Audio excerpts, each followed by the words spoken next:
Good afternoon, everybody, and welcome to Chit Chatting with Jocelyn. I'm your guest, Jocelyn, as you know, and it's been a stormy, stormy day here in Nashua, and I know this show airs a few weeks later and, a few days later, but that's fine. It's super, super rainy. We're loving it. I think we had an inch or two start to fill up the rivers and the ponds and everything that we need. Fill up the the marshes and everything, right. So people with wash wells, we've been needing this for well over 8 to 10 weeks, so we're not going to complain. Just clean your house, do something, clean your car, do something nice for your neighbor. But do something nice and enjoy the rain. We've got winter coming, and I'd rather have rain any day. So that said, I have a fabulous guest, as I always have fabulous guests, because I don't have anything but. We have Miss Regina Barnes, the New Hampshire Muckrakaer. So you can follow her on Facebook and Rumble and Truth Social. And we're going to do 2 shows today. As you know, I do half hour. And we're going to just sort of chat about politics in New Hampshire, the election, kind of touch on a whole bunch of stuff. And I know everybody's tired of it, as we are. We're exhausted. And as Regina ran, and I was helping people in their own campaigns. But what's really going on? What does some of this mean? Why do we have people after the election ripping each other apart, both sides, Democrat and Republican? What you need to be aware of when you're watching Fox, or you're watching CNN, or you're watching MSNBC. Why are these people out and out lying? When we say it's not constitutional, we mean it. It doesn't mean they don't go ahead and ignore that and do illegal, unconstitutional things, but we need to be aware of it. And the more we educate ourselves and become aware of this, we can hold these legislators accountable. Because right now they're either ignorant, uneducated, or they're complicit. We elect them. They work for us. We'll tell you this. We'll get started on this because we're going to open up with all the bills that show up at the beginning of the session that none of us went to the representatives and asked them to bring to the floor. Where did those bills come from? So welcome, Miss Regina. So glad to have you back. Thanks, Jocelyn, for having me. Oh, my goodness. So you've been busy with your New Hampshire Muckrakaer. Yeah, that's what, now that these primaries are over, that's what I think I need to focus on. There's just not enough people out there that are willing to put the truth out there, whether people want to hear it or not. Mm-hmm. So I think that's an important thing to do, more so than, focusing on the elections for myself. As far as where all the bills come from, they come from lobbyists and special interests, because that is all you see when you go to Concord. So lobbyists and special interests, which are really pretty much the same thing. So for example, developers. Okay. Like one of my pet peeves that they've, been messing around with too much, in my view, in Concord is housing, mm-hmm. which aligns perfectly with what Biden is attempting to do, which is the same thing that Obama was trying to do with workforce housing. They call it workforce housing, but what it's going to happen is, now if you look at a place like North Dakota, what's happened there is they built all this workforce housing, but now these people aren't working that are actually living there. Mm-hmm. And it's because they're coming from other places. I mean, how long has our border been open? An open door. And 18 months, 19 months. We don't have a governor like Abbott or DeSantis that is like, no, we're not going to put this strain on our state. So I'm a little concerned about, I think after the election, we think New Hampshire's been developed so much now. Mm-hmm. I think we're going to see even more so. Even though I told some of the developments slowing down, I don't know. I still see it going up pretty quick. I mean, you drive through all these small towns in New Hampshire now. And you see these huge apartment complexes. Was I 102 yesterday, like Chester and all these places, Raymond. I mean, they're just, you can tell they're getting ready to put all these developments in. And the rents are not that cheap either. Oh, no. $1,600, $1,800, $2,000 for a 1 or 2 bedroom. It's crazy. There's no housing. So, let's do all this housing. Well, we don't need that kind. How about, and I mean, you can all wrinkle your noses, but what about, I don't want to say mobile home parks, but why can't we have small, tiny houses with a little more land? Say a quarter acre minimum. And why can't we have neighborhoods of that? And quite frankly, why can't we have mobile home parks, but the nice mobile homes? Because, people think of those little trailer things. No, they make gorgeous mobile homes. Go to California, go to Florida. I mean, even in the Carolinas, there's so much. But the problem is we can do anything we want, but we shouldn't have the government leading it. Well, if you take federal money, they dictate, don't they? Right, and that's exactly the problem we're seeing with everything. Housing, schools with the mask and everything else. CRT, CSC. CRT, teaching all that stuff.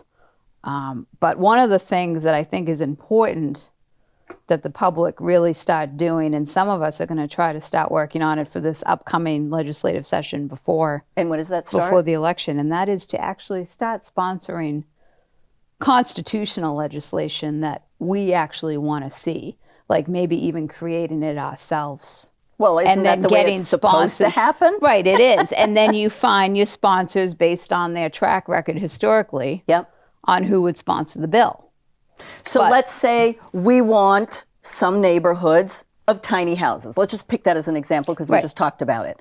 So we find some contractors, we find people that are willing to buy up some land and make some nice, smaller prefab houses, whatever, on a quarter acre, not cheek to jowl, but quarter acre. So it's your first house, your starter house. Get some sponsors, go to Concord, have those sponsors bring that forward. We bring forth what we want to happen in this state. We bring forth the bills and say to the legislators, we elected you. GOP or the DNC might have selected you, but we elected you. Right. You work for us. We want this bill brought forward. We don't give a rat's you-know-what about what you want because, oh, wait a minute, what you want. It's what we want, what we say, what we ask you to do. And yet that hasn't happened in what, decades? I've never seen it happen before. How many bills, the last time you were there, how many bills were sitting on the desk on the first day of session? 1,200 or 1,100 or something crazy like that. Over 1,000. Over 1,000. And the first thing I would do with housing at the state level is go in and repeal that Housing Appeals Board. Because when it comes to things that you are talking about, like tiny houses, now we have the accessory dwelling units, which as soon as the state of New Hampshire allowed those everywhere, I mean, that's a strain on the local community. If the local community wants to allow for rentals in certain parts of town for tiny houses, that should be part of the local zoning. Mm-hmm. But now with recent legislation they've done, they actually made it where, and I know this is going to happen in Hampton, they've adopted it, the state is actually going to come in and tell you how to zone in your own town. So what is that going to do? That's going to make everyone fall under federal one policy, which state, and then that's going to come directly from the federal. And as listening to Daniel Richard, listening to David Straight, listening to people that are constitutionalists, New Hampshire constitutionalists first, that, I lost my train of thought. That when you take federal money, when you take money from the government and they say, oh, it's federal taxes, it's not free. That was your money that came from your paycheck that they flushed through Washington, D.C., which is a foreign territory, oh, by the way, and not the United States. Exactly. Flushed it through there, sent it back to the states with a bazillion strings attached to it that Chuck Morse lied about, that they all lie about. There are strings attached that Sununu lies about. Strings attached. Right. And the thing about that federal money is, first of all, if you really want to go into it, the IRS constitutionally, there is no IRS. I mean, that was all prefab. Jekyll Island. We should not be paying any taxes to the federal government. Correct. Because the people made a social compact way back with the state. Right. The state made a social compact with the federal government. We didn't make a compact with the federal government. And oh, by the way, the hierarchy, the pyramid is we the people, the state, the federal government. And the federal government is only in charge of, constitutionally, trade, defense, infrastructure. Things that they barely do. things that they don't do at all. Now, well, they're going to start doing them now with these federal funds that are coming from thin air, which is why you're paying $4 a gallon for gas, whatever it is for It's going to be $6 right after every November. week you go to the food store, you buy basically the same things, but the price is just increasing, or there's less in the packages. Yeah, Have you that's noticed shrinkflation. Yeah, shrinkflation. I like it. It's really weird. I had bought the big boxes of toilet paper. Oh, and paper towels gotten small too, yeah. So I just happened to have gone from one packet to the other, and I went to put the toilet roll on, and I was like, my hand went in with it, and I was like, oh my God, is this something broken? And I happened to have the toilet roll from the last one. And it's not as wide?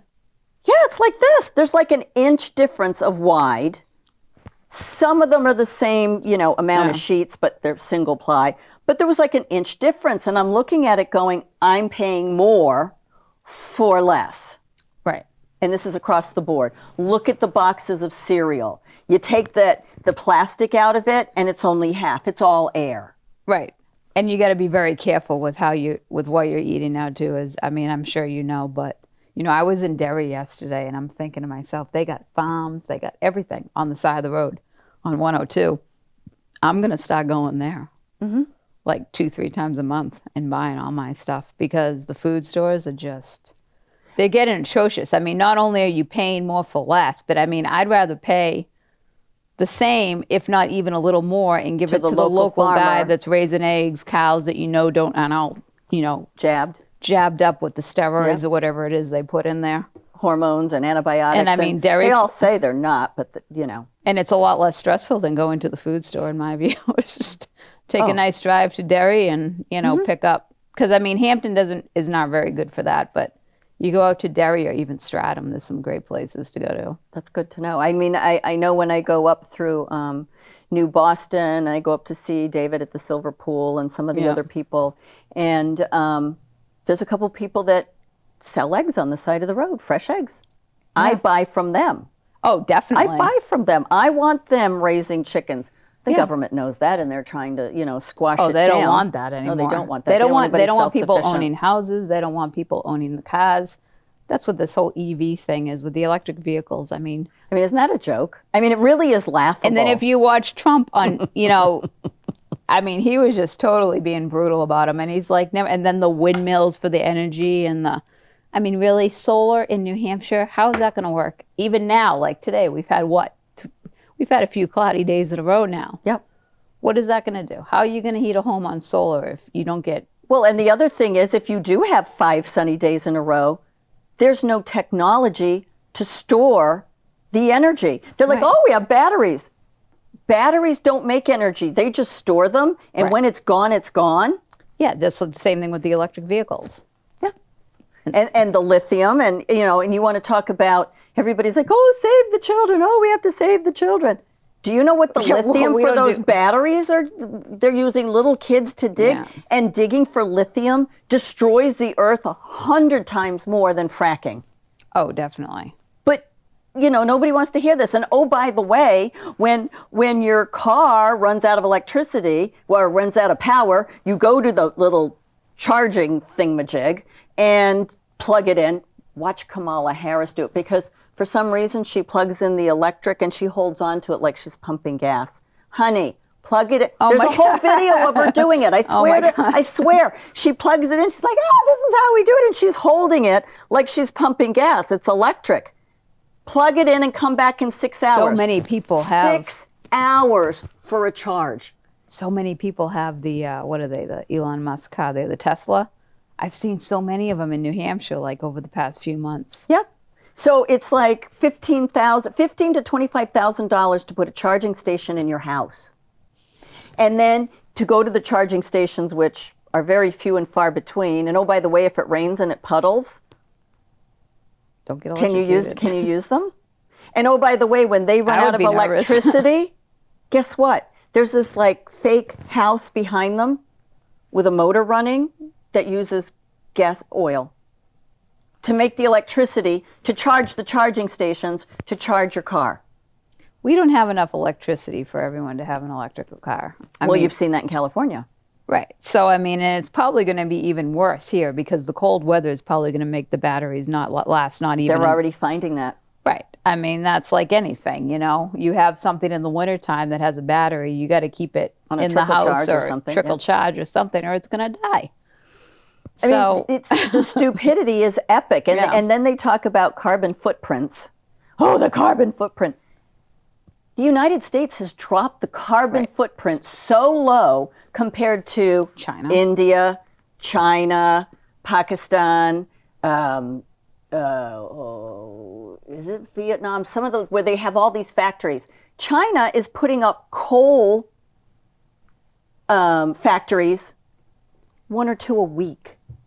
And but they don't have to have their carbon footprint down to 2050. We close all ours. Here's the thing. We are carbon. We breathe out carbon dioxide. The trees breathe it in, and they make oxygen. Do you notice how many trees they've cut down in this state? Have you noticed how many are dead? Yeah, well, look in the we've forest had 6 and look trees. at them. I know from being a selectman that, you know, the old town manager, he was always saying a lot of these oaks that are diseased here, and they do have to come down, but it just seems like they've taken an awful lot down. I mean, everywhere you go, they got a lane closed because they're taking trees down or something. Yeah. I mean, we don't want to take too many down because those filter the air for us. Correct. That's how we breathe. So when they keep talking about we want a 0 carbon footprint. And they're making everyone's immunity system weakened with these shots that people are getting and everything. I mean, you can really go out there, but we won't. But, you know, when it's no sun like this for a few days and people have been vaxxed and they're in their houses and, you know, you got this technology everywhere. I mean, stuff is going to start happening. Absolutely. And, you know, we have an immune system for a reason. Yeah. You know, and this, you know, and oh, by the way, I mean, correct me if I'm wrong. And I admit when I'm wrong, I have no problem. And I ask the dumb questions because people say, would you please ask that? I'm afraid. Yeah, okay. Side of the box of masks, it says, does not stop. Right. The micron, blah, blah, blah, does not stop viruses, does not stop pneumonia, does not stop this. The only reason that you use a mask, and I've talked to multiple surgeons. Is if you're like over someone doing a surgery or something, right? So that your snot or your spit or your sweat doesn't fall in the open cavity of the person you're doing surgery on. Right. And oh, by the way, their air is circulated and purified 7 million times. It's very cold in there for a reason. Right. It's like the air on, that's why it's the same on that plane. You know, yes, you're sitting very close together, but there is so much air filtration going on that they could vacuum the filters on the sides a little more. I will say that. Oh yeah, I guess it depends on the airline, but yeah, and the one thing that the mask, the swab thing that you put up there when you got to get a test, and the vaccines all have in them is that graphene oxide. Look it up. Graphene oxide. We won't tell you anything more about it. Look it up. See what it does.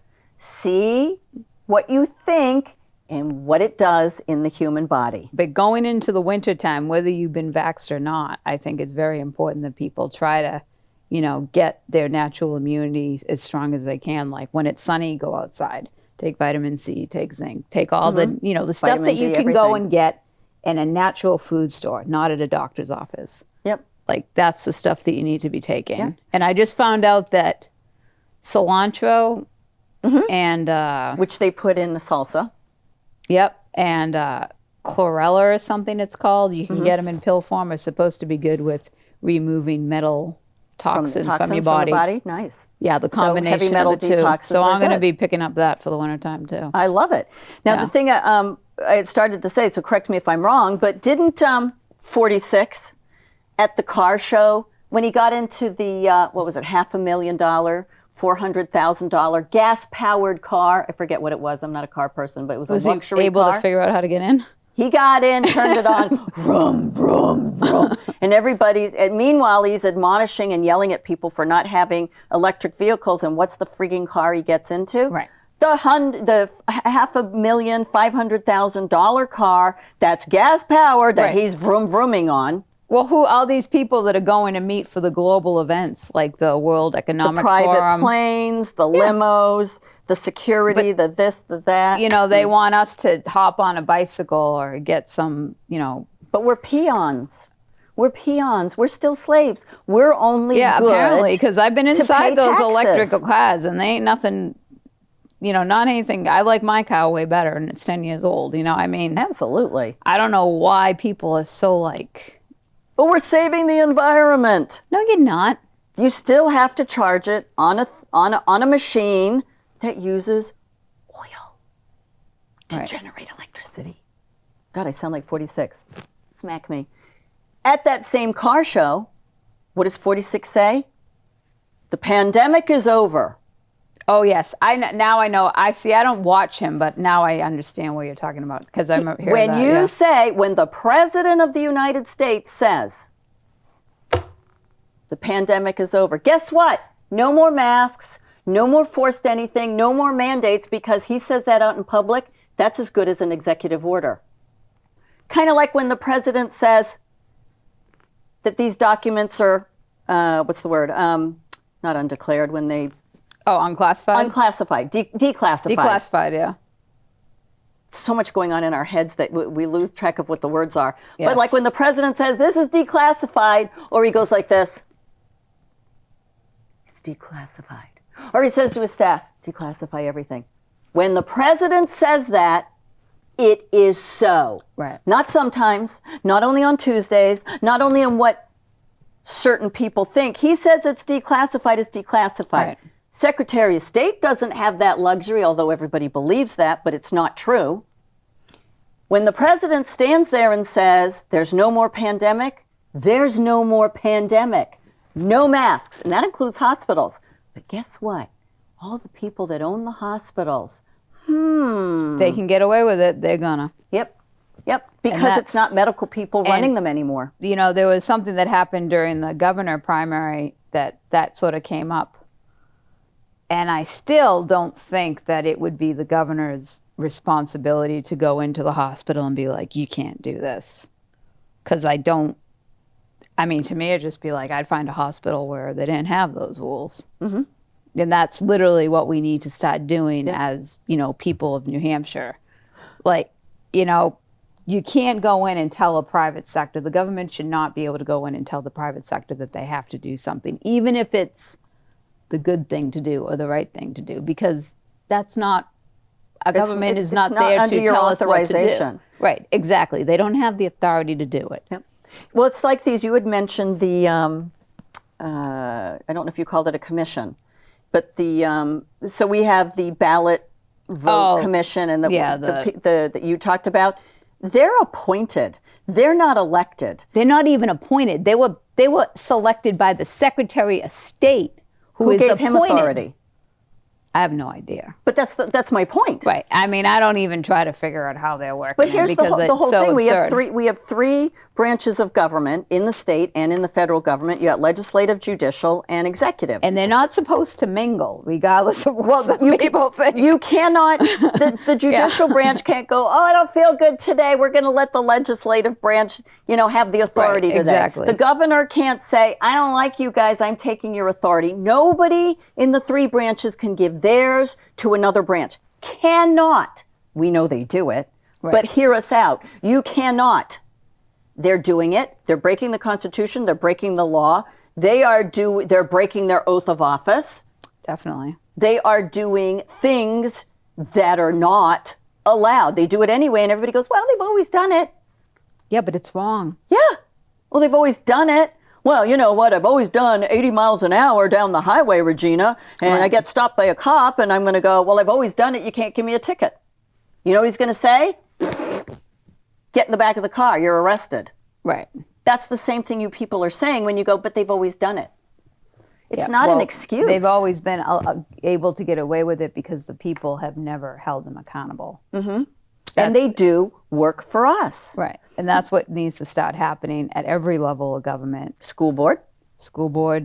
Ways and Means, Yeah. Select meetings and I mean, for instance, they don't even want to hear from the public at a select meeting. I mean, it's ridiculous. And when I was a selectman, I'm telling you right now, 80% of the board, there was 5 of us, so not including me, they already had their minds made up when they walked in. That's not supposed to be like that. You're supposed to have the discussion for the public, weigh the pros and the cons, whatever you want to call it. Hear what they're saying. And make a decision, not just listen to what trickles down from bureaucrats, which is what happens. Yep, lobbyists. And that's what the bureaucrats say based on what the lobbyists and the special interests want.